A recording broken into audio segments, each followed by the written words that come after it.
75% भूतिया कहानियां एक रहस्यमयी ट्रेन राइड से क्यों शुरू होती हैं? चलो पता लगाते हैं। ट्रेन एज ऑफ 8:11 AM ये एक अजीब स्टेशन पे रुकी। नो नेम, नो लाइट्स, बस घुप अंधेरा। रवि अकेला था, बाकी सब सो रहे थे। वो विंडो से बाहर देख रहा था और तभी उसने उसे देखा। एक औरत सफेद साड़ी में प्लेटफॉर्म के आखिर में खड़ी। उसका चेहरा धुंधला था, लेकिन उसकी नजरें रवि पर जमी थी। अचानक वो मुस्कुराई और हाथ हिलाया। रवि घबरा गया, नजरें फेर ली, लेकिन जब उसने वापस देखा, वो अंदर थी, उसकी सीट पे बैठी हुई थी।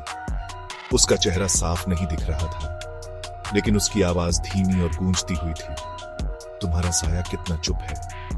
रवि ने नीचे देखा, 2 साए, एक उसका, दूसरा बिल्कुल उसके जैसा, लेकिन उसकी गर्दन टेढ़ी थी।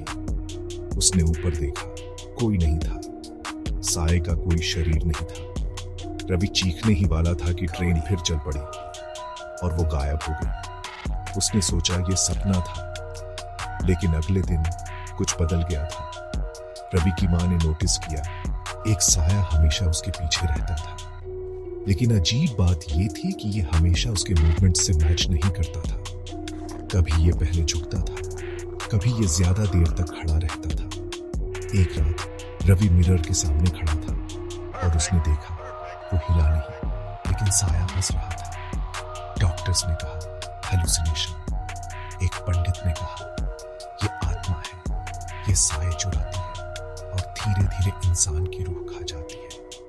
अब रवि खाता नहीं, बोलता नहीं, बस दीवारों को घूरता रहता है।